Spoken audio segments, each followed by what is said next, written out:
ఉండి కింద పెట్టే వస్తువును తగలబెడుతుందో అట్లాగే మన మనస్సు ఎప్పుడైతే ఏకాగ్రం అవుతుందో చింతన ద్వారా అప్పుడు మనలో ఉండే కాలుష్యం అంతా కూడా దగ్ధమైపోయేదానికి కారణమవుతుంది. అంతవరకు కాదు. అంతటా ప్రసరించే ఆ సూర్యకిరణాలు వస్తువును ఎట్లాగైతే దహించలేదో, ఆ సూర్యకిరణాలు ఒక దగ్గరికి వస్తే వస్తువును ఎట్లాగైతే దహించగలుగుతాయో అట్లాగే మన మానసిక పరిస్థితి కూడా అంతటా ప్రసరించితే మనకు శక్తి రాదు. ఏకాగ్రత ఎప్పుడైతే వస్తుందో అప్పుడు శక్తి వస్తుంది. మనలో ఉన్న మాలిన్యము దూరం అయ్యేదానికి అవకాశం ఉంటుంది. ఇంత ప్రక్రియ ఉన్నప్పుడు ఏదో ఎవరో అంటే మంత్రం తీసుకున్నారంట పాపం. బ్రహ్మాకారాకార వృత్తిని వదిలిపెట్టి అది ఎటువంటిది పావనీం అన్నారు. పావని అంటే పవిత్రమైంది, అంటే నీ మనస్సును పవిత్రం చేసి. ఏ విధంగా పవిత్రం చేస్తుంది? ఎట్లా జ్ఞానాగ్ని సర్వకర్మాని భస్మం సాత్కృతే దదా. ఇనుమును అగ్నిలో వేస్తే ఎట్లాగైతే పవిత్రమైపోతుందో అలాగే ఈ బ్రహ్మాకారాకార వృత్తి చేత ఏదైతుందో మనసులో ఉన్న సంస్కారాన్ని కూడా పవిత్రమైపోయేదానికి అవకాశము ఉంది. కాబట్టి పావనీ పవిత్రమైన, పరాం అంటే పరసంబంధమైన ఆత్మ సంబంధమైన ఈ వృత్తిని ఎవరైతే ఏంటిది బ్రహ్మాఖ్యాం అన్నారు.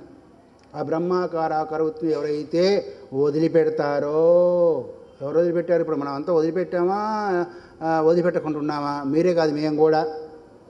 ఎందుకు అంటే దానిలో పోతున్నాం ఏంటి? ఎంతసేపు ప్రపంచాకార వృత్తే వస్తూ ఉంటుంది, ఎందుకంటే అది అలవాటైంది. మరి వాళ్ళు దేంతో సమానము? తేత వృధైవ జీవంతి.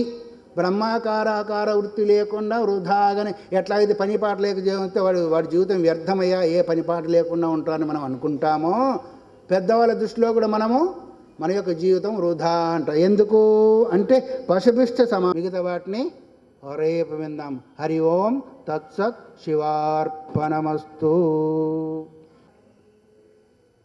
అపరోక్షానుభూతి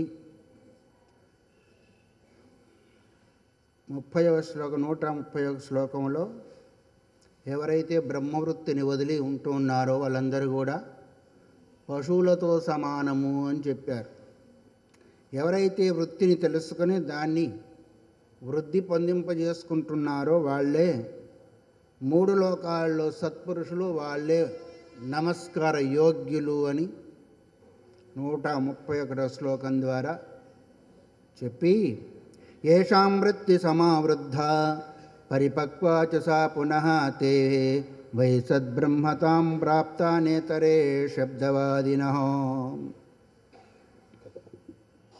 ఎవరి యొక్క బ్రహ్మాకార వృత్తి సమానంగా ఉందో, అన్నిటి యందు కూడా చిన్నది పెద్దది లేకుండా, మంచి చెడు లేకుండా, అన్నిటి యందు కూడా సమం సర్వేషు భూతేషు అన్నట్టుగా సమానంగా ఉంది బ్రహ్మాకారాకార వృత్తి. తర్వాత వృద్ధ, బాగా పరిపక్వమై ఉంది. వృద్ధులు అంటే ముసలితనం అని అర్థం వస్తుంది, కానీ పెరిగి ఉంది అని ఇక్కడ.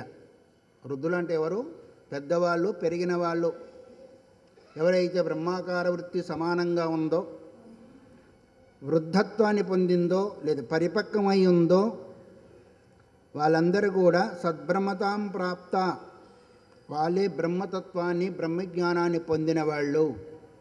నేతరే శబ్దవాదిన. శబ్దవాదిన అంటే మాలాంటి వాళ్ళుగా స్టేజ్లెక్కి అనర్గళంగా ఉపన్యాసాలు ఇచ్చేవాళ్ళు అది పొందేది కాదు. శబ్దఝరి అన్నారు శంకర భగవత్పాదు.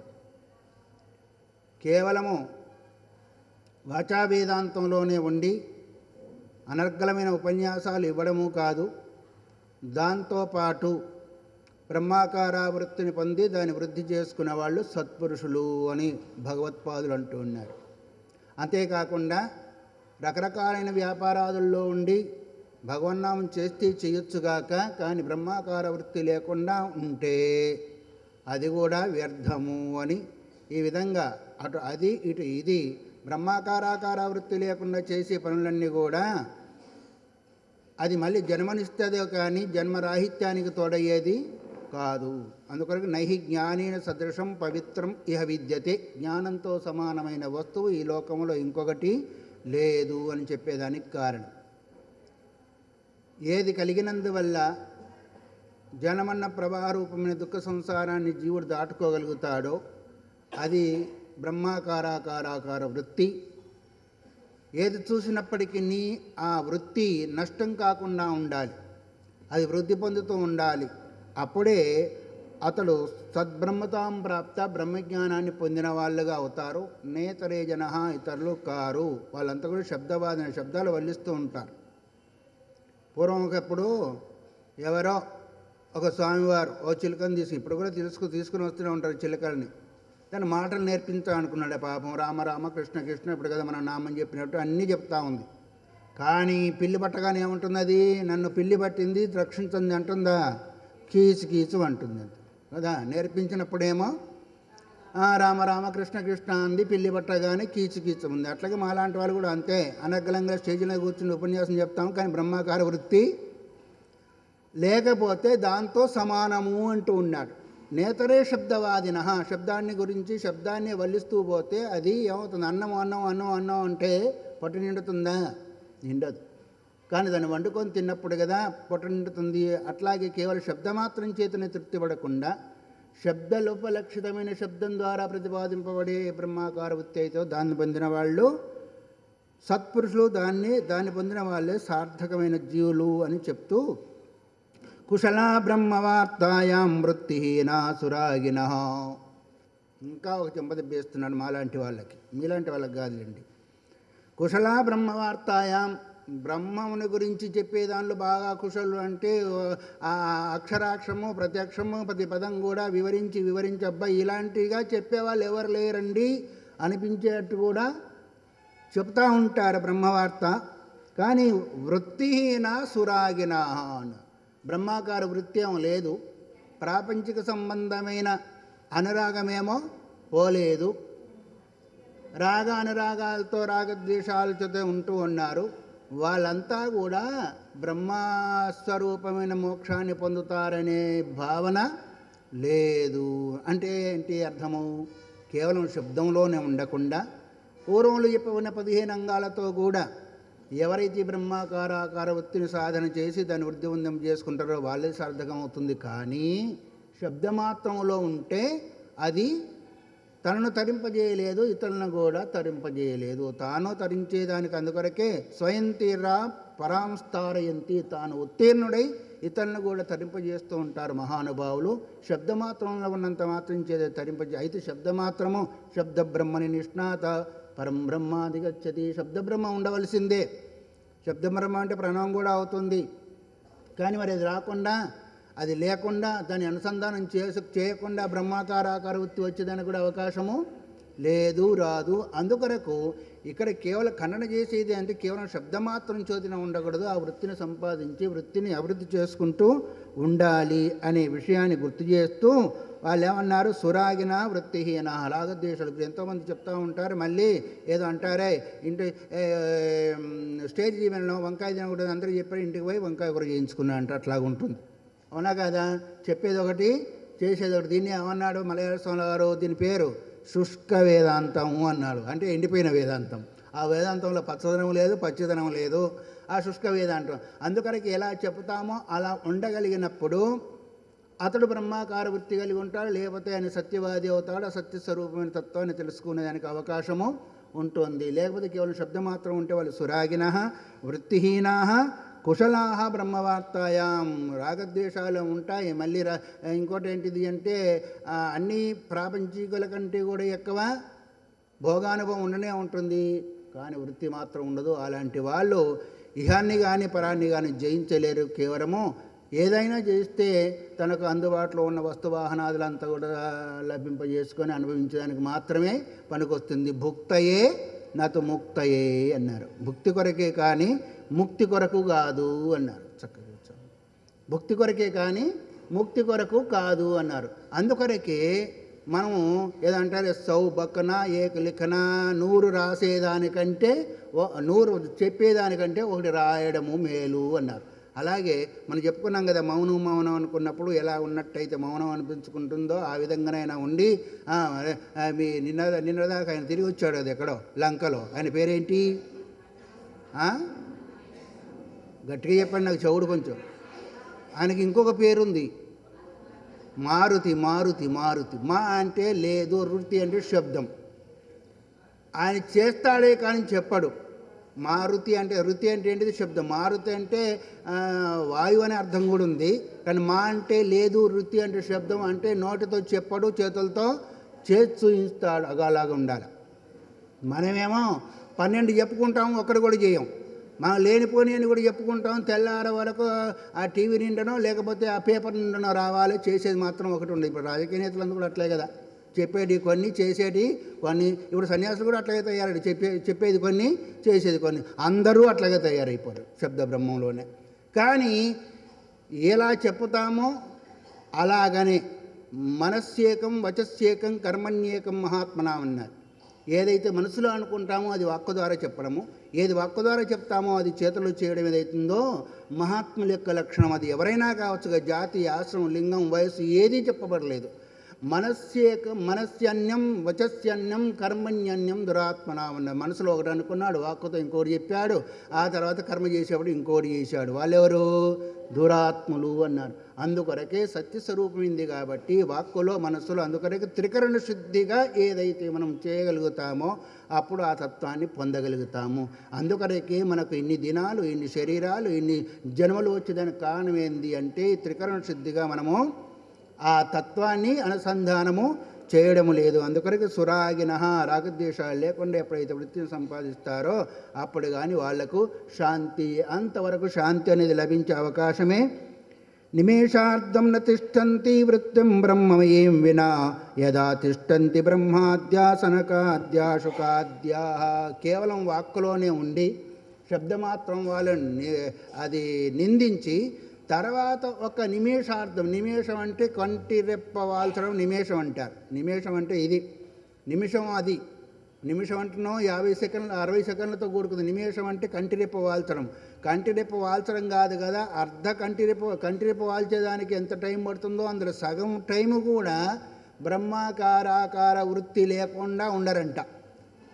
మనము నిమేషార్థం బ్రహ్మాకార వృత్తి కలిగి ఉంటామా? కనీసం అంతవరకన్నా.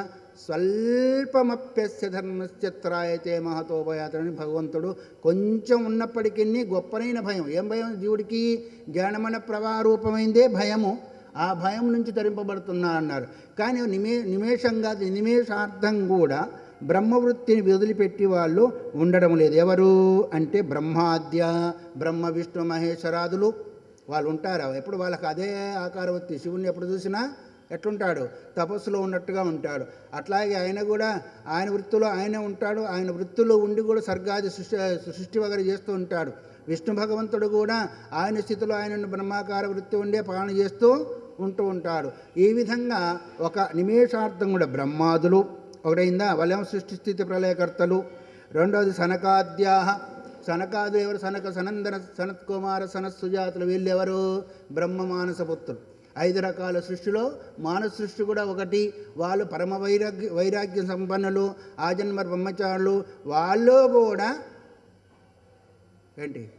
బ్రహ్మాకార వృత్తి లేకుండా ఎప్పుడు కూడా ఒక అర్ధ నిమేషం కూడా ఉండరు. ఆ తర్వాత శుకాదయ అన్నాడు. శుకాది అంటే శుకుడు మొదలైన వాళ్ళంతా కూడా బ్రహ్మాకార వృత్తి. అట్లాగే జనక ఆస్థిత జనకాదయ.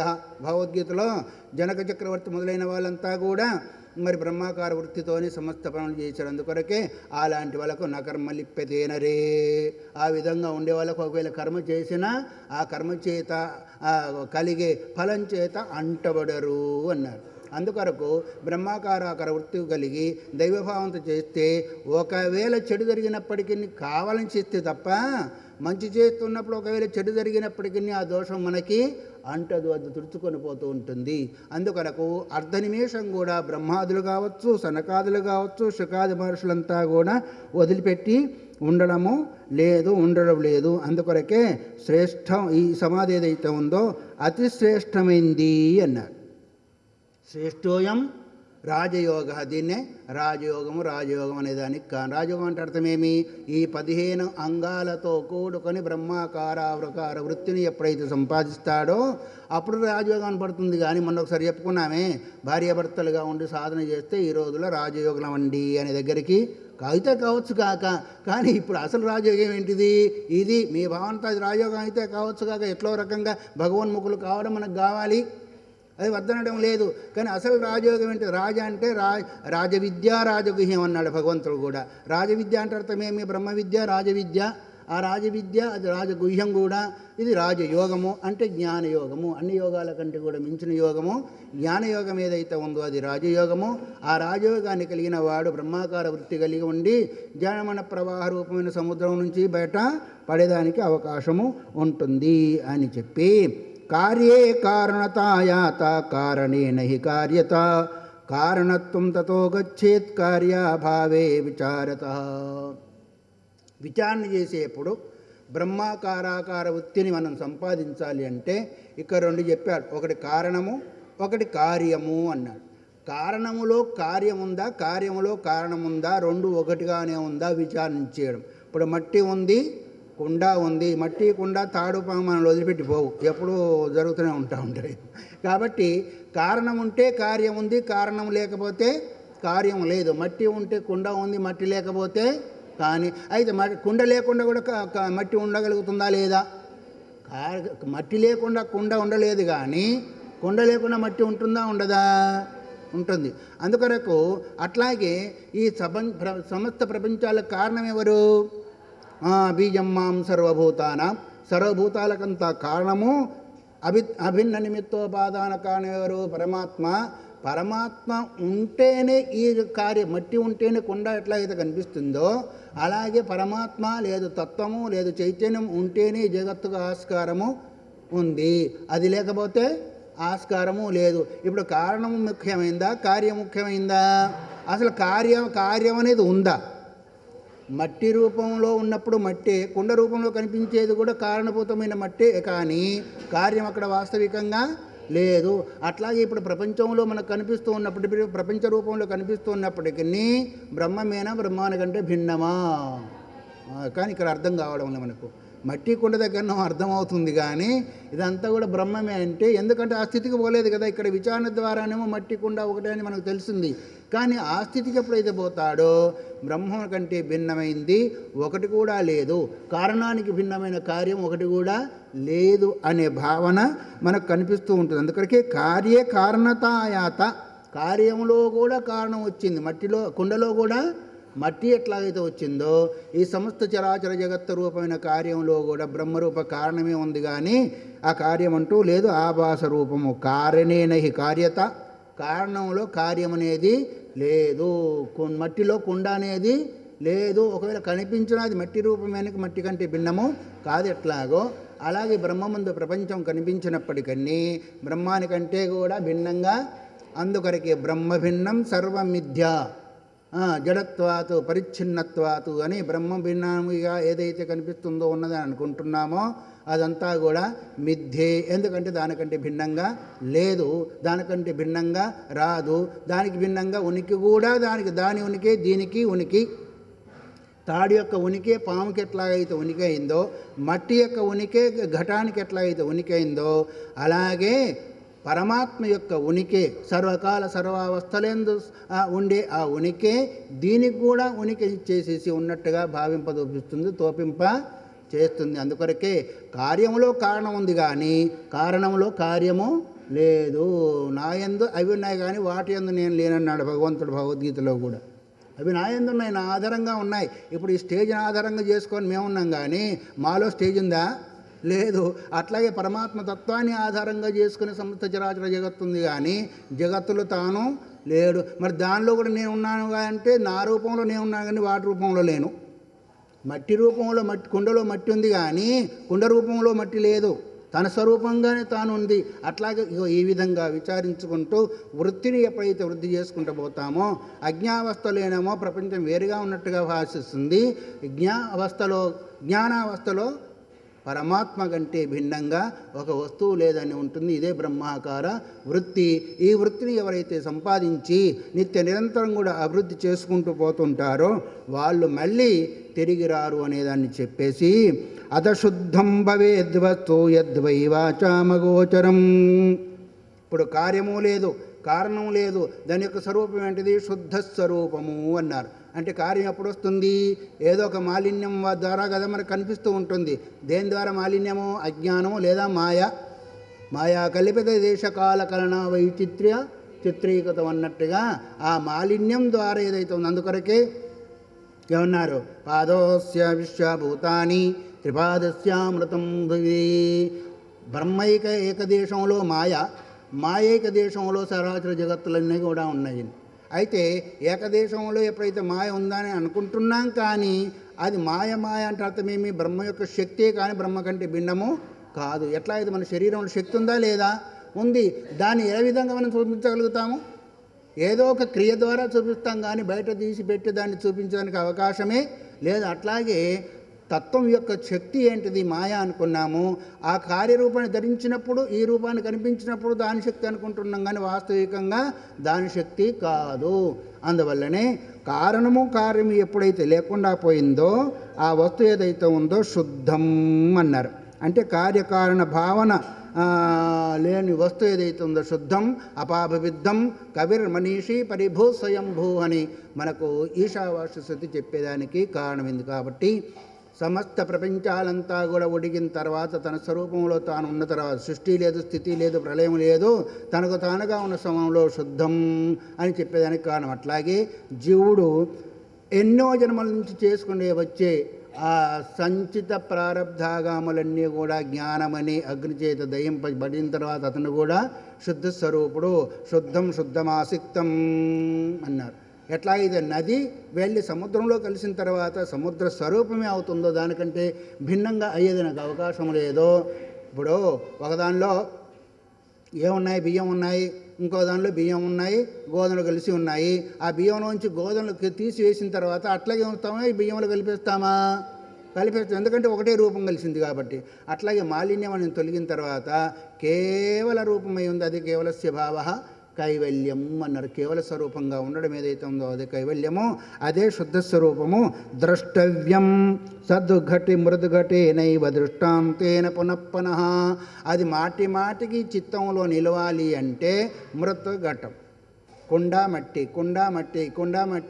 మట్టి విచారణ చేసి ఇది మట్టి, ఇది కుండ, దీనికంటే ఇది భిన్నము కాదు, ఇదే అని ఎట్లాగైతే అన్వయం చేసుకుంటూ అట్లాగే పరతత్వము ప్రపంచము దీనికంటే భిన్నము కాదు అన్నారు.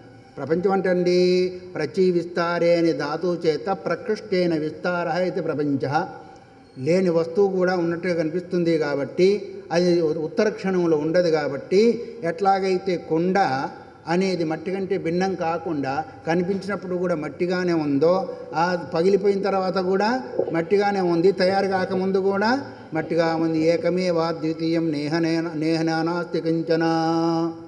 ఇది సృష్టికి ముందు ఏకమేవా అద్వితీయం, ఒకటిగానే ఉంది, అద్వితీయంగా ఉంది, నానా అనేది లేదు అనేది. అయితే ఎందుకు మనకు గుర్తుకు రావడం లేదు అంటే, మనం ఆ స్థితిలోకి స్వప్నంలో ఉన్నవాడు స్వప్న ప్రపంచాన్ని ఎట్లాగైతే సత్యమని భావించి ఆ సుఖ దుఃఖాలకు లోనవుతున్నాడో అక్కడి నుంచి కిందికి వచ్చిన తర్వాత ఆ భావన ఉంటుందా, ఉండదు. కాబట్టి స్థానం మారిన తర్వాత భావం కూడా మారుతుంది. అట్లా ఇప్పుడు మనం ఎక్కడున్నాం, స్వప్నంలో ఉన్నాం, దీర్ఘ స్వప్నం ఇది, అదేమో మామూలు స్వప్నం, ఇదో దీర్ఘ స్వప్నం. అందుకొరకు ఈ దీర్ఘ స్వప్నం నుంచి ఎప్పుడైతే జీవుడు ఈ రూపం లోపల మేలుకుంటాడో అప్పుడు ఆ స్వప్నం కూడా పోయేదానికి అవకాశం ఉంటుంది. అది పోవాలంటే ఏం చేయాలా, ద్రష్టవ్యం సద్ మృద్ఘటేనైవ దృష్టాంతేన పునఃపునః. కుండ మట్టి అని ఇప్పుడు పెట్టుకున్నాం అనుకోండి, ఇలా ఇక్కడ మట్టి పెట్టుకున్నాము, ఇక్కడ కుండ పెట్టుకున్నాం అనుకోండి, ఇంటికి పోయి చూసుకోండి, ఇక్కడ లేదు మట్టి లేదు, కుండ లేదు. ఇది మట్టి, ఇది కుండ, ఈ కుండలో ఉన్నది కూడా మట్టే. ఇది పగిలిపోయిన తర్వాత నడిచేసిన తర్వాత మట్టిగానే ఉంది, తయారు కాకముందు మట్టిగానే ఉంది. ఇది తత్వము, సర్వకాల సర్వదేశ సర్వావస్థలందు ఉండేది తత్వము, దాని ఆధారంగా కనిపిస్తుంది ఈ ప్రపంచము, దానికి దీనికి భిన్నంగా లేదని ఈ విధంగా ఏకాంతవాసంలో సాధకుడైన వాడు సాధన చేస్తూ ఉంటే ఆ భావన పెరిగినప్పుడు ప్రపంచాభాసం ఏదైతే ఉందో పోతుంది. తర్వాత నాకంటే భిన్నంగా మత్త పరతరం నాణ్యత్ కించిదస్తి, నాకంటే భిన్నంగా ఒక వస్తువు లేదు అనే భావన కలుగుతుంది. భిన్నం అంటూ ఉంటే అది కూడా నా యొక్క స్వరూపమే, నాకంటే భిన్నము కాదు. భిన్నంగా భాషిస్తుందే కానీ భిన్నము కాదు. కుండ వేరుగా ఉంది, మట్టి వేరుగా ఉంది. పిల్లవాంతో చెప్పండి, అక్కడ మట్టి పెట్టాము, కుండ పెట్టాము అనుకోండి, అబ్బాయి మట్టి తీసుకురారా అన్నాడు, మట్టి తీసుకొస్తాడా, కుండ తీసుకొస్తాడా? వాడికి తెలియదు కాబట్టి మట్టి కుండలో ఉండేది కూడా మట్టే. కానీ కుండ తీసుకురామంటే కుండ తీసుకొస్తారు, కానీ మట్టి తీసుకురామంటే కుండ తీసుకొస్తారా, మట్టి తీసుకొస్తాడా? మట్టి తెస్తాడు. కుండ తెమ్మంటే కుండే తెస్తాడు, కానీ మట్టి తీసుకురాడు. కానీ వివేకం కలిగిన ఆ తెమ్మన వాని యొక్క దృష్టిలో అది ఇది రెండు ఒకటే. అంతవరకు మట్టిగా కుండగా కనిపిస్తుంది. అలాగే మనకు వివేకోదయం అయ్యేంతవరకు మనకు ప్రపంచంగా కనిపిస్తుంది. పరతత్వం ఎక్కడో ఉన్నట్టుగా మనకు అందరానంత దూరంలో తద్దూరే తద్ ఓ అంతికే, అది దూరంలో ఉంది. అది దగ్గరలో కూడా దూరం ఎవరికి? సంస్కారం లేని వాళ్ళకు దూరంగా ఉన్నట్టుగా ఉంటుంది. దగ్గరగా ఉన్నట్టుగా అంటే తన రూపమయ్యే ఉంది కాబట్టి దగ్గరే ఉంది. ఎంత దగ్గర అంటే అంత అది అయ్యే ఉన్నాం కదా, దానికంటే భిన్నంగా ఉంది దగ్గర దూరం అనేదానికి. ఎందుకంటే ఇందు కలడు అందు లేడు అనేది భావన ఉంది కదా, ఇక్కడ ఉంది అక్కడ లేదు. యత్కించిత్ జగత్, ఎక్కడెక్కడైతే మనకి జగత్తు కనిపిస్తుందో, జగత్తు లేకుండా ఉందో అక్కడంతా కూడా ఉన్నది. అదే ఈ విధంగా మట్టి అనే ఈ దృష్టాంతం ద్వారా ఎప్పుడైతే విచారించగలుగుతామో అప్పుడు యథార్థ తత్వం మనకు బోధపడుతుంది అనే విషయాన్ని చెప్పి, అనేనైవ ప్రకారేణ వృత్తి బ్రహ్మాత్మికా భవేత్, ఏ విధంగా విచారించినప్పుడు మాత్రమే బ్రహ్మాకార వృత్తి కలుగుతుంది. కానీ ఏదో జపం చేయాలంటే చేసాం, 10,000 జపం చేస్తాం, 20,000 జపం చేస్తాం, లక్షలు జపం చేస్తాం, అది అంతవరకు పుణ్యం వస్తుంది. కానీ బ్రహ్మాకారాకార వృత్తి కావాలంటే ఈ రకమైన విచారణ కావాలి. అందుకొరకే అవచారితోయం రమణీయ అన్నారు. విచారించినందువల్లనే అందము ఆనందం కనిపిస్తుంది. కానీ ప్రపంచంలో వాస్తవికంగా విధి విధానంగా విచారించినట్టయితే దానిలో పట్టి చూచినలేదు బాలులారా అన్నాడు ప్రహ్లాదుడు. వాస్తవికంగా విచారిస్తే దానిలో ఒక తత్వం లేదు, ఒక శక్తి లేదు, ఒక సత్తా కూడా లేదు. అందుకొరకు ఈ విధంగా విచారించినందువల్ల బ్రహ్మాకార వృత్తి కలుగుతుంది. కానీ లేకుండా కలిగేదానికి అవకాశమే లేదు, రాదు అని చెప్పి ఉదేత శుద్ధ చిత్తానాం వృత్తి జ్ఞానం తతఃపరం. ఒక్క చెంపదెబ్బ కొట్టేశాడు. ఆ బ్రహ్మాకార వృత్తి ఎవరికి వస్తుంది? శుద్ధ చిత్తానాం అన్నారు. శుద్ధ చిత్తం కలిగిన వాళ్ళకే వస్తుంది, కానీ మిగతా వాళ్లకు రాదు. ఎవరా శుద్ధ చిత్తం కలిగిన వాళ్ళు? ఎవరైతే కామక్రోధ లోభ మోహ మద మాత్సర్యాదులు వగైరా లేకుండా ఉంటారో వాళ్ళు శుద్ధ చిత్తం కలిగిన వాళ్ళు. గుడ్డ ఎప్పుడు శుద్ధం అవుతుంది అంటే మురికి లేకుండా ఉన్నప్పుడు శుద్ధం అవుతుంది. మురికి ఉంటే మనోహి ద్విధం ప్రోక్తం శుద్ధం చ అశుద్ధమేవ చ, అశుద్ధం కామ సంకల్పం శుద్ధం కామ వివర్జితం. అమృత బిందు ఉపనిషత్తులో ఇది మామూలుగా ఎప్పుడో వ్యాసాశ్రమ పరంపరలో ఎప్పుడు ఈ అమృత బిందు ఉపనిషత్తు రోజు చదివిస్తాం తొరహాలతో కూడా. మరి ఇప్పుడు ఉందో లేదో కానీ అప్పటి వరకు ఉంది. దాన్ని తొహరాలు దాంతో చదువుతూ ఉంటే దానిలో ఇది సింపుల్లో స్వీట్ అంటారే, చిన్నదే కానీ దానిలో అనేక రకమైన బోధించేసి దానిలో ఆత్మతత్వాన్ని గుర్తు చేశారు. మనోహి ద్విధం ప్రోక్తం శుద్ధంచ అశుద్ధమేవచ. మనస్సు రెండు రకాలుగా ఉంది. శుద్ధ మనస్సు, శుద్ధం లేదు, రెండు రకాలు లేదు. అదే మన సంకల్పాలతో కూడుకుంటే, రాగద్వేషాలతో కూడుకుంటే అశుద్ధము, అది లేకపోతే శుద్ధము. మట్టి ఉంటేనేమో అశుద్ధము గుడ్డ, మట్టి లేకపోతే శుద్ధము. ఒకటే వస్తువు కానీ ఒకటి ఉంటే ఒకటి లేకపోతే ఒకటి. ఉండరాంది ఉంటేనేమో అశుద్ధము, అది లేకపోతేనేమో శుద్ధము. అందుకొరకే ఉదేత శుద్ధ చిత్తానాం వృత్తి జ్ఞానం తతఃపరం. శుద్ధ చిత్తం కలిగిన వాళ్ళకు మాత్రమే అది ఉదయిస్తుంది, కానీ మిగతా వాళ్లకు అయితే ఇప్పుడు మనం సాధన ద్వారా ఏం చేస్తున్నాము అంటే అనాది కాలం నుంచి వచ్చిన సంస్కారాలు ఉన్నాయి కాబట్టి ఆ సంస్కారాలను నశింపచేయడమే, లేకుండా చేయడమే సాధకుని యొక్క ముఖ్యమైన పని. అప్పుడు ఎప్పుడైతే శుద్ధమైందో, శుద్ధమైన అద్దమందు ప్రతిబింబం ఎట్లాగైతే శుద్ధంగానే కనిపిస్తుందో అలాగే శుద్ధమైన మనస్సు ద్వారా గోచరిస్తుంది. అందుకనే మనసైవేదమాప్తవ్యం అనే మనస్సు ద్వారానే అది తెలుసుకోబడింది, కానీ ఇంకో దాని ద్వారా తెలుసుకోబడేది కాదు. అందుకొరకు శుద్ధ చిత్తం కావాలి అంటే ఎంతో కొంత లేదంటారే, నీళ్ళున్నాయి, నీళ్ళల్లో నాచు పుట్టింది, ఆ నాచు నీళ్ళనే కప్పివేసింది. ఎప్పుడేమంటాము? నీళ్ళల్లోనే పుట్టింది, నీళ్ళనే కప్పింది, నీళ్ళే లేవు అనేట్టుగా చేసిందా లేదా? అప్పుడు ఆ నీళ్లను పరమహంస రామకృష్ణ పరమహంస ఒక మాట చెప్పారు, మానవుడా నాచు ఉన్నంత మాత్రం చేత నీళ్లు లేవు అనుకోబోకు. నీళ్లను చూడాలనుకుంటే నీవు నాచుని పక్కకు తొలగించు, అప్పుడు ఉందా లేదా నీకు తెలుస్తుంది. అట్లాగే మనకు ఈ వాసనలోని నాచు మన మనస్సు అనే సముద్రం పైన ఆవరించింది. దాన్ని తోసివేయి, తీసివేస్తేనో అసలు రాకుండా పోతుంది, తోసివేస్తేనో నీళ్లు కనిపిస్తాయి, మళ్ళీ వస్తుంది. ఇప్పుడు మనం ఏం చేస్తున్నాము? తోసేస్తున్నాం కానీ తీసివేయడం లేదు. శ్రవణం చేసినందువల్ల పక్కకు పోతూ ఉంది. ఏదో అంటారే, గంగా స్నానం పోయే వాళ్ళకు పవిత్ర బుద్ధితో పోతారు, ఆ పాపాలన్నీ కూడా చెట్టు మీద కూర్చుంటాయంట. స్నానం చేసి రాగానే మళ్ళీ నేను ఎక్కడ పోలేదులే, మీ ఇంటికి వస్తేనే మళ్ళీ వచ్చి కూర్చుంటాయంట. అది అట్లాగే శ్రవణం చేసేటప్పుడు మనలో ఉన్న సంస్కారాలన్నీ పక్కకు పోతాయి. అంతవరకే మేలే కదా, అసలు పోందానికంటే కొంతవరకు మేలే. తర్వాత ఏమవుతుందంటే మళ్ళీ వచ్చి కూర్చుంటూ ఉంటాయి. అందుకొరకు కనీసం తోసివేస్తూనైనా ఉంటే అప్పుడప్పుడు మనకు దర్శనం వస్తుందా లేదా? అట్లాగే ఇది కూడా శ్రవణం ఏదైతే ఉందో మానసికమైన సంస్కారం త్రోసివేయడము, దీన్నే అభివృద్ధి చేసుకుంటూ ఒక్కసారి ఈ గొడవంతా ఎందుకు తీసి బయటపడేస్తామని మనం ఎట్లా అయితే బయటపడేస్తే నిత్య నిరంతరం ఆ నీళ్ళని దర్శిస్తామో అట్లాగే ఆ తత్వాన్ని దర్శించే అవకాశము ఉంటుంది. అందుకొరకు ఉదేత శుద్ధ చిత్తానాం వృత్తి జ్ఞానం తతపరం. ఎప్పుడైతే సంస్కారాలు మనస్సు నుంచి తొలగించబడతాయో, బంగారంలోని మాలిన్యము అగ్నిలో వేసిన తర్వాత తొలగిపోయిన తర్వాత ఎట్లా అయితే శుద్ధంగా మెరుస్తూ కనిపిస్తుందో, అలాగే అలాంటి సంస్కారం తగ్గించుకున్న వాళ్ళకు చూడండి, పలానా పిల్లవాడు చాలా క్లెవర్ అయ్యా అంటాం. క్లెవర్ అంటే ఏంటి మీ ఇంగ్లీష్లో? వాళ్ళు ఎందుకయ్యా అంటే ఒక్కసారి చెప్పగానే పట్టుకుంటాడు, మిగతావాడు పట్టుకోలేదు. ఎందుకు? వాళ్ళ చిత్తం కూడా శుద్ధమయ్యింది. మరి ఇప్పుడైందో పూర్వంలో అయిందో మొత్తానికి అయ్యింది కాబట్టి చెప్పగానే పట్టుకుంటారు. మిగతా వాళ్ళేమో పట్టుకోలే. కారణం ఏంటంటే వాసనలన్నీ కూడా దాని యందు ఉండేదానికి కారణం. అందుకొరకు సాధన ద్వారా ఎప్పుడైతే మానసికమైన సంస్కారాలు దూరం అవుతాయో అప్పుడు బ్రహ్మాకారాకార వృత్తి అవుతుంది. కారణం వ్యతిరేకేన పుమానాదం విలోకయేత్ అన్వయేన పునస్తద్ది కార్యే నిత్యే ప్రపశ్యతి. అన్వయ వ్యతిరేకాల ద్వారా కారణం ఉంటే కార్యం ఉంది, కారణం లేకపోతే కార్యము లేదు. ఇది అన్వయము వ్యతిరేకం.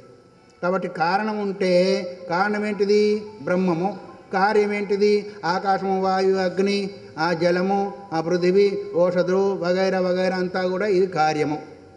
దేనివల్ల వచ్చేసిన ఈ తస్మాత్ ఆత్మన ఆకాశ సంభూత ఆకాశాది వాయు అగ్ని ఈ విధంగా చెప్పుకుంటూ వచ్చామా లేదా?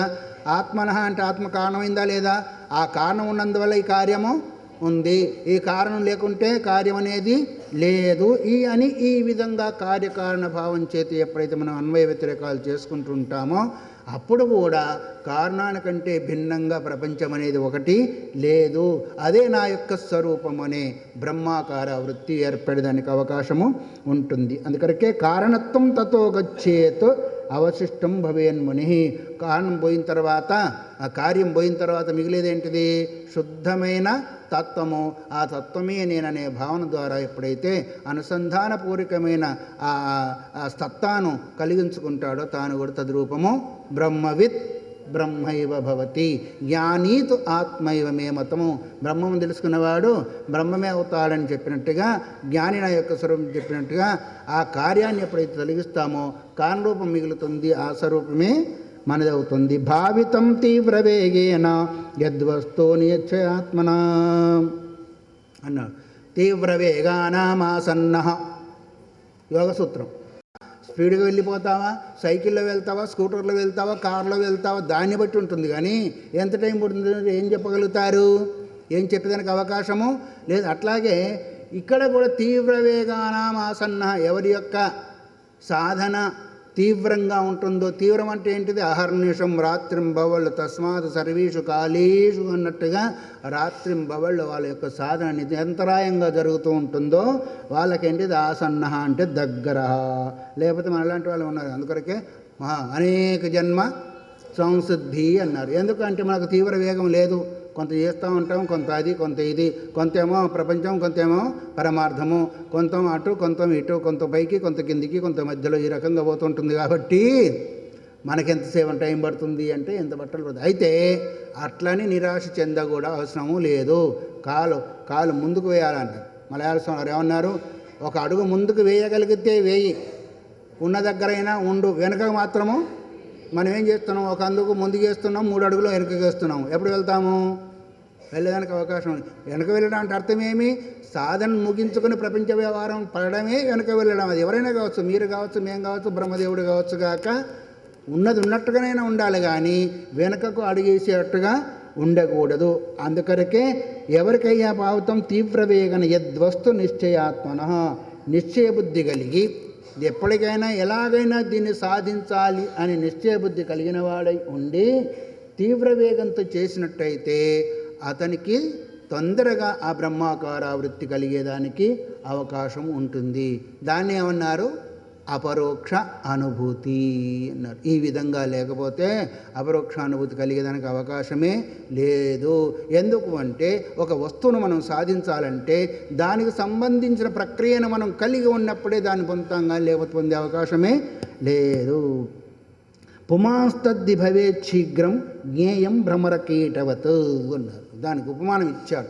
ఎట్లాగైతే ఆ పచ్చపురుగు ఆ భ్రమరము అది పొడుస్తూ ఉంటే భయానికి ఎప్పుడు వస్తుందో అని భయానికి ఎట్లాగైతే నిరంతరాయంగా భయాన్ని పెట్టుకుని చింతన చేస్తూ ఉంటుందో, అట్లాగే జనమన ప్రవాహ రూపమైన సంసార దుఃఖాన్ని దృష్టిలో పెట్టుకొని ఏ సాధకుడైతే తీవ్ర వేగంగా చేస్తూ ఉంటాడో వాళ్లకు తొందరగా కలుగుతుంది. దానికి ఏమి ఒక చిన్న పురుగు యొక్క ఉపమానం.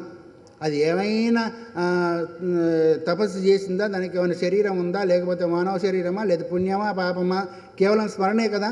ఎప్పుడు వస్తుందో ఎప్పుడు పొడుస్తుందో అది పొడుస్తూ ఉంటుంది. ఇది పోయి దాని కూరలతో పొడుస్తూ ఉంటుంది. తుమ్మెద అది చింతన చేస్తూ ఉంటుంది, మళ్ళీ అది తుమ్మెదగా మారిపోతుంది ఆ పచ్చపురిగే. చూడు ఎంత తొందరగా అయిందో. అయితే దానికి ఉన్న భయం మనకి లేదు. అందుకొరకే మనం తొందరగా కాలేకపోతుంది. ఎందుకంటే ఇంకా చాలా కాలం ఉంది కదా, వగైరా అని ఈ విధంగా మనసు పోతుంటుంది. కాబట్టి ఆ బ్రహ్మాకార వృత్తి కలిగేదానికి అవకాశం లేదని కాదు. ఎట్లాగైతే ఒక పురుగు ఆ భ్రమరాన్ని స్మరించి ఆ విధంగా అయిందో, అలాగే సాధకుడైన వాడు కూడా ఆ విధంగా చేయగలిగితే శీఘ్రం జ్ఞేయం భ్రమరకీటవతో నిత్య నిరంతరాయంగా ఇతర పనులు చేయాలంటే అదంతే. అందుకొరకే ఒక జన్మన దానికి ముడుపు కట్టాలని అనుకున్నాం కదా, అది లేనంత వరకు రానంత వరకు బ్రహ్మాకార వృత్తి కలిగేది చాలా దూరం అన్నారు. అయిందా? అదృశ్యం భావరూపం చ సర్వమేవ చిదాత్మకం సావధానతయా నిత్యం స్వాత్మానం భావయేద్బుధాన్. సావధానతయ అంటే స్థిర వృత్తి చేత. మన వృత్తి ఒకప్పుడు ఉంటుంది, ఒకప్పుడేమో కదిలిపోతూ ఉంటుంది, ఒకప్పుడు ఇంకొక దాన్ని చింతిస్తూ చూస్తుంది. అందుకని సావధానం అంటే ఏంటిది? ఎవరన్నా స్టేషన్ నుంచి బండి ఎక్కేసేసి వెళుతున్నారు అనుకోండి, బండి ఎక్కే టైం ఉంటే ఏమంటారు? ఆ మాట ఈ మాట మాట్లాడతారు. మాట్లాడిన తర్వాత బండి ఎక్కిన తర్వాత ఏం చెప్తారు? ఫలానా వస్తువు జాగ్రత్త అంటారు. అంతవరకు మాట్లాడే లేదా? చివరికి ఏంటిది అంటే ఏమాత్రం అజాగ్రత్తగా ఉన్నప్పటికీ ఆ వస్తువు ఏమవుతుంది?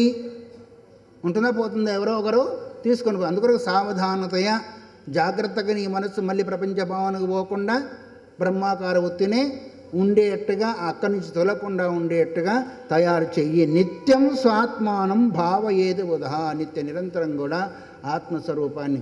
అయితే మరి ప్రపంచంలో ఉన్నాం కదా, వ్యవహారంలో ఉన్నాం కదా, మరి ఎట్లా కుదురుతుంది అంటే అది అంతే. కుదిరినంత వరకు చేయవలసిందే తప్ప దానికి స్వస్తి చెప్పి దీనికి వచ్చేంతవరకు కొన్ని జన్మలు పోతూ ఉంటాయి. అయితే తప్పేం కాదు. శుచీనాం శ్రీమతాంగే యోగభ్రష్టో విజాయతే. ఒకవేళ ఆ తత్వాన్ని పొందకుండా శరీరం వదిలిపెట్టినా శుచిమంతులు శ్రీమంతుల వాళ్ళైన గర్భమందైనా జన్మిస్తారు. అథవా యోగినామేవ కులే భవతి ధీమతాం.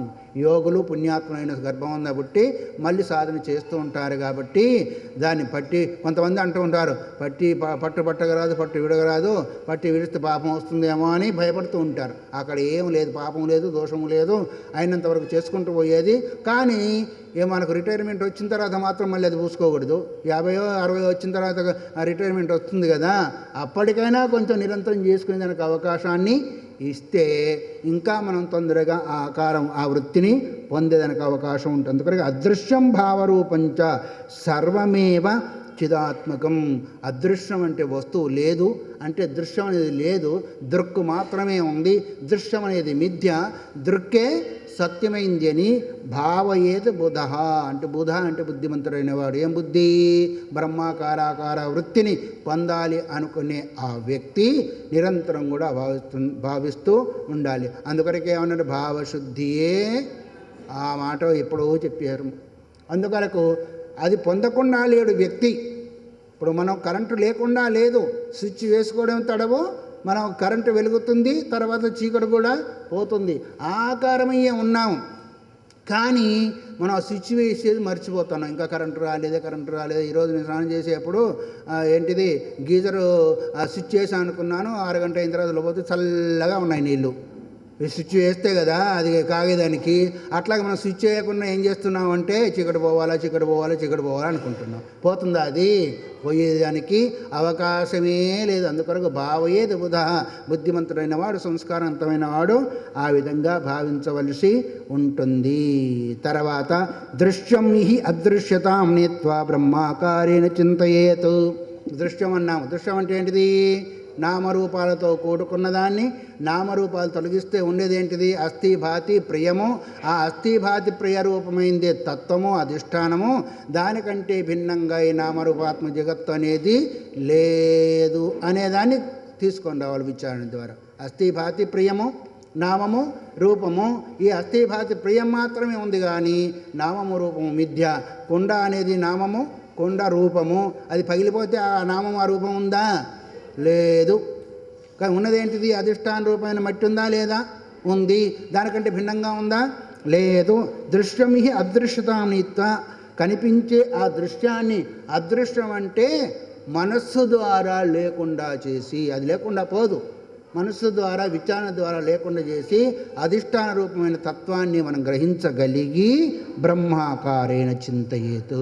ఈ జగత్తంతా కూడా బ్రహ్మస్వరూపమే, నేను కూడా బ్రహ్మస్వరూపమే, అహం బ్రహ్మాస్మి బ్రహ్మైవాహమస్మి అనే భావన చేత దృశ్య రూపము త్రిపుటిని లేకుండా చేసేసి త్రిపుటి రహితమైన స్థితి ఏదైతే ఉందో అది బ్రహ్మాకార వృత్తి, బ్రహ్మస్వరూపము, అది నా యొక్క స్వరూపం అని సంస్కారవంతుడైన సాధకుడైన వాడు చింతన చేయవలసి ఉంటుంది. ఈ విధంగా విద్వాన్ నిత్య సుఖే తిష్టే ధియా చిద్రసపూర్ణయ అన్నాడు. చిద్ర కాదు, చిద్రసపూర్ణయ. చిత్ అనేది ఒక రసము, చింతపండు రసం కాదండి. ఏం రసం అది? చింతపండు రసం మనకు అలవాటు కదా. చిత్ అంటే చైతన్యము, అంటే సత్ చిత్ ఆనంద రూపభూతమైన తత్వమే. అదే ఒక రసానుభూతి. ఎట్లాగైతే మామిడి పండో లేకపోతే చెరుకో ఇంకొకటో ఆ రసం వస్తూ ఉంటే మనకు ఆనందం కలుగుతూ ఉంటుందో అదేమానందము? తాత్కాలిక ఆనందం. అందుకొరకు చైతన్యమే బ్రహ్మాకారాకార వృత్తి అనే ఈ రసం ద్వారా ఎప్పుడు కూడా మనస్సును సంతృష్టిపరచవలసి ఉంటుంది. అందుకొరకే తిష్టే ధియ. మన శరీరం ద్వారా కూర్చునేందుకు అవకాశం లేదు. బుద్ధితో కూర్చోవయ్యా. ఎక్కడ కూర్చోవాలా? ఆ తత్వముందు కూర్చోవడం అంటే ఏంటిది? తదాకారాకార వృత్తి చేయడం కదా కూర్చోవడం. ఎట్లాగైతే మురికిగా ఉన్న నీళ్ళల్లో చెల్లగంజ గిందమో పట్టుకు వేస్తే ఆ మురికినంతా కూడా తీసివేసేసి మళ్ళీ అది కూడా అడుక్కుపోయి కేవల శుద్ధమైన జలం ఎట్లాగైతే మిగిలి ఉంటుందో సాధకుడైన వాడు ఈ సాధన ద్వారా మనస్సులోని మాలిన్యాన్ని తొలగించి తదాకారాకార వృత్తి కలిగి తద్రూపమయ్యే నిలిచిపోతాడు. అది అంతవరకు ఏదైతే ఉందో సాధన ప్రక్రియ నిరంతర క్రియ ఉంటూనే ఉంటుంది. తర్వాత కానీ ఆ క్రియ సమసిపోయేది, క్రియ కూడా ఆ ఆకారమే అయిపోయేదానికి అవకాశం ఉంటుంది. కాబట్టి దృశ్యము లేదు, దృక్కు లేదు, ఇంకేంటిది? ద్రష్ట లేడు. ధ్యాత ధ్యానము ధ్యేయము, జ్ఞాత జ్ఞానము జ్ఞేయము. ఈ మూడు కూడా ఎక్కడైతే అంతమైపోతుందో అది తన యొక్క స్వరూపమని సంస్కార బుద్ధి కలిగిన వాడు బ్రహ్మాకారేణ చింతయేతో, బ్రహ్మమే నేనే బ్రహ్మం అనే ఉద్దేశం చేత చింతన చేస్తూ నా అనుభవాన్ని విడిచిపెట్టి ఎక్కడ ఉండాలా? నిత్య సుఖే అన్నాడు. ఇదేమో అనిత్య సుఖము. ఏది? ప్రపంచ వస్తువుల ద్వారా లభించేది. అప్పుడు ఎప్పుడైతే లభించిందో అప్పుడే సుఖం. అది లభించకపోయినా, లభించి వెళ్ళిపోయినా, మరి అది అనుకూలం కాకపోయినా ఏంటి? దుఃఖమా సుఖమా? కానీ నిత్యస్వరూపం తనిది. అందుకొరకే సుఖం కోరుకుంటా ఉంటాడు జీవుడు. మన సుఖస్వరూపం కావాలి, సుఖం కావాలనుకుంటున్నామా, దుఃఖం కావాలనుకుంటున్నామా?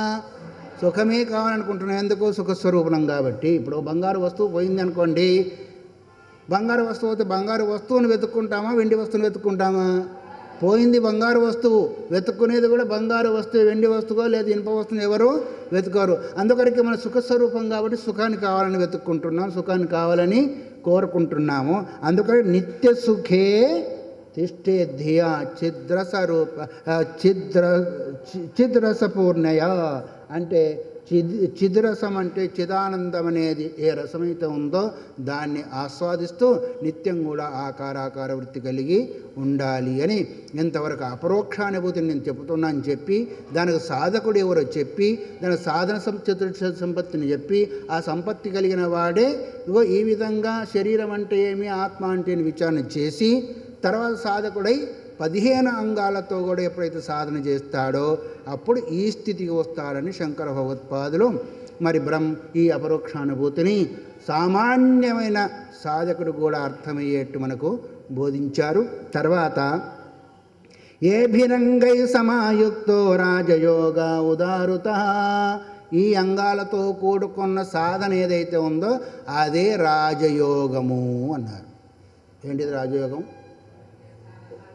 ఇప్పుడు మనం మేము రాజయోగులం అంటే అది రాజయోగమా, రాజభోగమా? రాజభోగం కానీ రాజయోగం కాదు. ఈ అంగాలతో కూడుకొని చేసే సాధన, ఆ సాధన ద్వారా లభించే తత్వము, వృత్తి ఏదైతే ఉందో అది రాజయోగం. కానీ ఏదో భార్యాభర్తలుగా ఉన్నామండి రాజయోగం అంటే మీ దృష్టిలో అయితే కావచ్చు, కానీ సంస్కారవంతుల దృష్టిలో ఏంటిది అంటే జ్ఞానయోగమే రాజయోగము. అందుకొరకే కర్మ, భక్తి, యోగము ఇవి బహిరంగాలు. జ్ఞానం ఏదైతే ఉందో సాక్షాత్ సాధన. యత్సత్వం యదభావే తదభావ. ఏది ఉన్నందువల్ల వంట అవుతుందో, ఏది లేకుండా వంట కాదో, ఆ కార్యానికి అది ముఖ్యం ఎట్లా అవుతుందో, ఏది ఉంటే అవుతుంది వంట, అగ్ని ఉంటే అవుతుంది, లేకపోతే లేదు. అట్లాగే జ్ఞానసత్వే అది బ్రహ్మాకార వృత్తి. వృత్తి అంటే అర్థమేమి? జ్ఞానం అంటే ఏంటిది? బ్రహ్మాకార వృత్తే జ్ఞానము. జ్ఞానమేవ ఆత్మ అన్నారు. జ్ఞానం అంటే ఈ ప్రపంచ జ్ఞానం కాదు, జ్ఞానమేవ సత్యం జ్ఞానం అనంతం అన్నారు. అది సత్యస్వరూపమైంది, జ్ఞానస్వరూపమైంది, అనంత స్వరూపమైంది. ఆ వృత్తి ఈ మరి జ్ఞానం అంటే ఇదేం జ్ఞానము? వృత్తి జ్ఞానము. ఈ వృత్తి జ్ఞానం ద్వారా ఎప్పుడైతే మనసును ఆవరించి ఉన్న జ్ఞానాన్ని నశింపజేసుకుంటాడో అప్పుడు ఆ ఏ జ్ఞానము?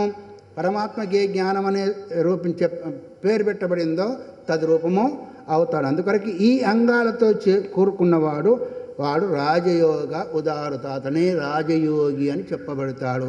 మిగతా వాళ్ళంతా కూడా ఎవరు? రాజభోగులం. మేము కూడా అంతే. మేము ఇప్పుడు ఆ స్థితిలో ఉన్నాం. ఏంటి?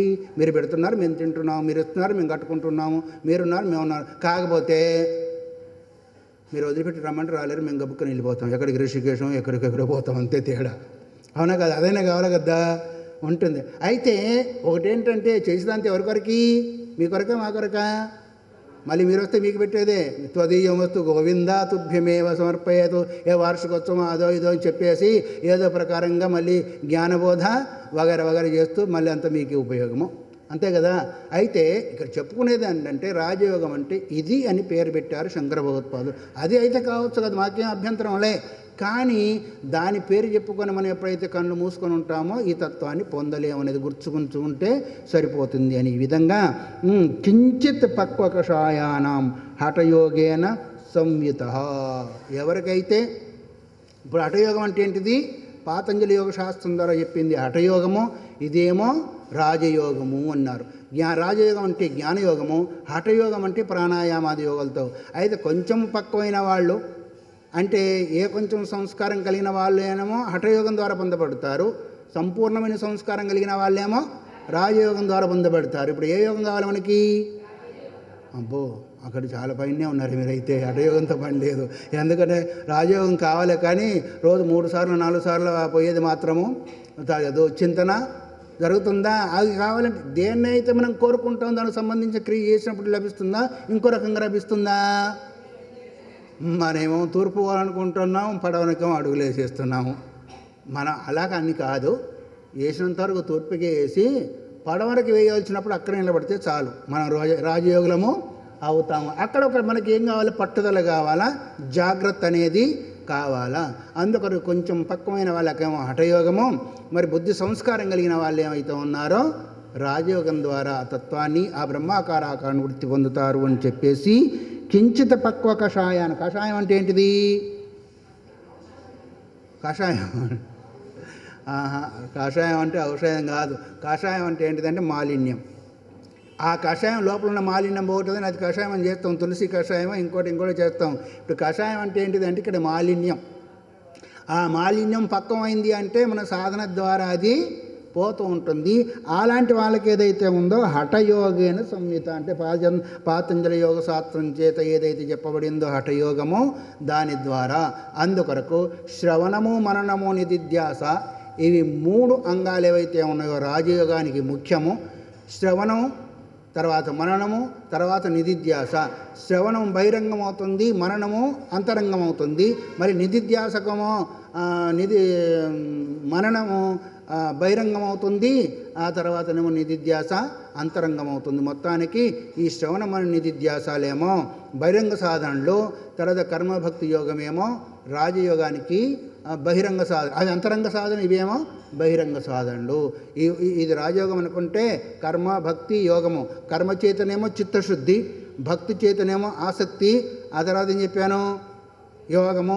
యోగం చేతనేమో చిత్తశుద్ధి, చిత్తశుద్ధి, చిత్త నిరోధ అన్నారు కదా. ఈ 3 ద్వారా ఎప్పుడు చేసుకుంటారో అప్పుడు రాజయోగానికి అర్హుడవుతారు.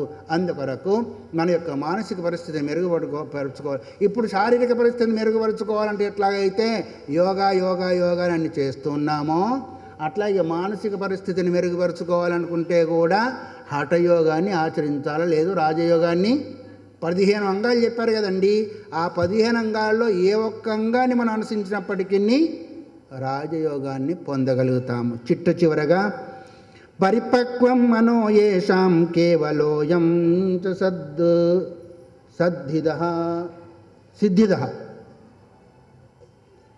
సిద్ధిదః పరిపక్వ మనోయేషం. ఎవరి మనస్సు అయితే పరిపక్వమై ఉందో, ఎవరి మనసు అంటే సన్యాసులదా, గృహస్థులదా, బ్రహ్మచారులదా, వానప్రస్థులదా, బ్రాహ్మణులదా, క్షత్రియులదా, వైశ్యులదా, శూద్రులదా, పెద్దవాళ్ళదా, చిన్నవాళ్ళదా, మధ్యలో వాళ్ళదా, ఎవరిదైతే వాళ్ళది.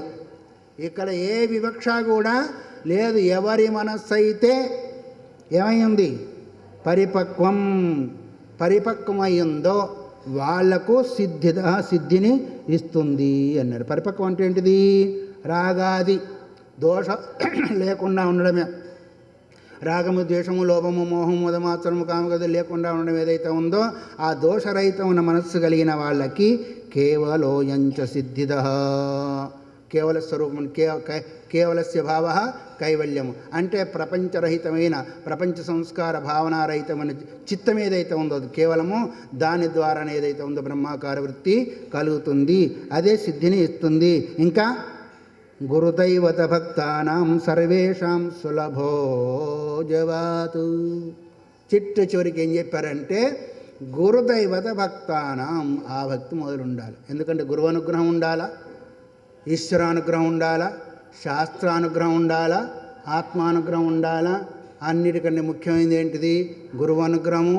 ఆ గురువు శ్రోత్రుడు బ్రహ్మనిష్ఠుడై ఉండాలా, శిష్యుడేమో సాధన చతుష్టయ సంపత్తులై ఉండాలా. అప్పుడు కానీ ఎవరు అన్నారంట, అది నాకు మంచి భర్త కావాలని అడిగారంటే ఎవరో.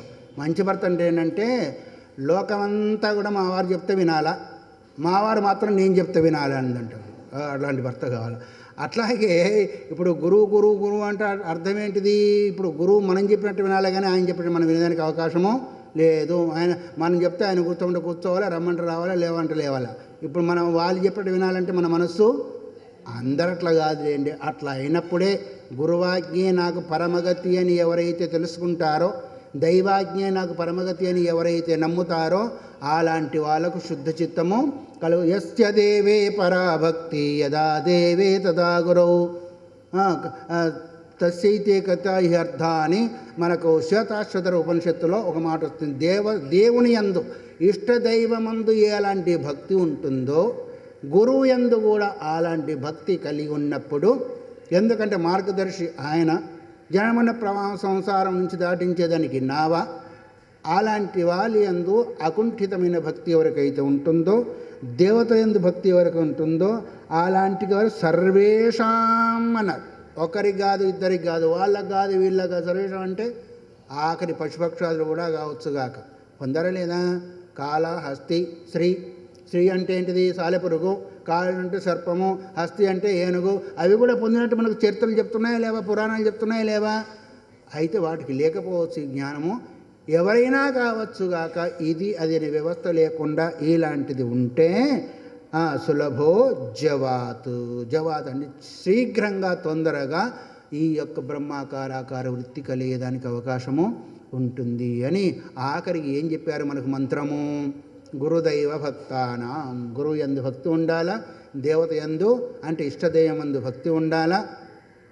గురుభక్తి ఏం చేస్తుంది అంటేనేమో ముందుకు నడిపిస్తుంది, దైవభక్తి ఏమో విఘ్నాలు లేకుండా చేస్తుంది. అప్పుడు మనకు ఈ మార్గం సుగమం అవుతుందా లేదా? అవుతుంది. కాబట్టి మార్గం బాగా హైవేలో వెళ్తూ ఉంటే 100 కిలోమీటర్ల స్పీడ్లో పోయినా భయం ఉండదు, ఎందుకంటే ఏం తగలేదు కదా. అదే గుంతలు గింతలు ఉన్న దగ్గర పోగలుగుతారా? పోలేరు. అట్లాగే గురుభక్తి దైవభక్తి ఎవరికైతే ఉంటుందో సాధనా మార్గంలో వాళ్ళు సక్రమంగా వెళ్ళి అంతిమ స్థితిని పొందగలుగుతారు.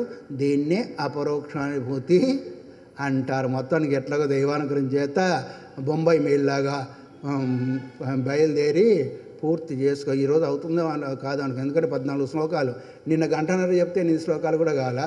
14 శ్లోకాలు అంటే మొత్తానికి బండి లాక్కొచ్చాం. గురుదేవుని యొక్క అనుగ్రహం చేత, అమ్మవారి యొక్క అనుగ్రహం చేత, పరమగురువులైన మరి సద్గురుదేవులు మలయాళ స్వాముల యొక్క అనుగ్రహం చేత, మరి వాళ్ళ అనుగ్రహం లేకుండా మనం ఏం చేయగలుగుతాం? కూర్చోగలుగుతాం, చెప్పగలుగుతామా? అందుకొరకే గురుదైవ భక్తానం అన్నారు. మొత్తానికి ఎట్లాగో అపరోక్షానుభూతిని ఆది అంతంగా మనము శ్రవణం చేసే శక్తిని మనకిచ్చారు. మరి ఓంకార సత్రయాగంలో మరి మా పరిపూర్ణానంద స్వామి వారు, శివరామ స్వామి వారు, స్వామి ఇక్కడే పెడుతున్నాము, మీ దగ్గరే మీరు రావాలి అన్నారు. అట్లాగే లోకల్లో అయితే మాకు, ఎందుకంటే ఆశ్రమంలో ఎవరు ఉండేవాళ్ళు లేక మరి మీకెంత బాధ అయిపోయిందో మాకంత బాధ అయిపోయింది. తాళం వేసి రావాలంటే మళ్ళీ ఏం లేకపోయినా పగలగొడతా ఉంటాం. మాకు ఉండేది ఏం లేదు, పుస్తకాలున్నూ ఆ స్టీల్ పాత్రలు తప్ప ఏముండవు. అవేమో అక్కర్లేదు ఎవరికి. ఆయన ఏదో ఉంటుందేమో అని వాళ్ళకి ఆశ కొడతారు. మళ్ళీ దాన్ని బాగా చేసుకోవాలంటే పని మనుషులు కూడా దొరకరు మనకి ఇప్పుడు. అందుకొరకు బయటికి రాలేను, కానీ అందుకొరకు శ్రీశైలం రాలే నేను. సరే ఇక్కడ దగ్గరే కాబట్టి మొత్తానికి వస్తాం అనుకున్నాం. అప్పుడు ఆ చాతుర్మాసంలో 3 మాసాలు శివగీత, ఇప్పుడు 21 రోజుల్లో ఈ అపరోక్షానుభూతిని మీ అందరికీ వినిపించే అవకాశం కలిగించిన గురువైన సద్గురుదేవులకు ధన్యవాదాలు. విన్న మీ అందరికి కూడా, ఎందుకంటే వినేవాళ్ళు లేకపోతే ఎవరికి చెప్తాను చెప్పండి? తినేవాళ్ళు లేకపోతే అక్కడ వంటలన్నీ కూడా వ్యర్థమవుతాయి లేదా? అందుకొరకే అందుగాక దానికి తగిన శక్తిని, భక్తిని, యుక్తిని ఆ సద్గురుదేవులు, ఆ శంకర భగవత్పాదులు, మీ ఇష్టదైవము మనందరికి కూడా ఇచ్చుగాక అంటూ ఒక్కసారి నామము. సత్యం జ్ఞానమనంతం బ్రహ్మ, సత్యం జ్ఞానమనంతం బ్రహ్మ, సత్యం బ్రహ్మ, జ్ఞానం బ్రహ్మ, అనంతం బ్రహ్మ, సత్యం జ్ఞానమనంతం బ్రహ్మ.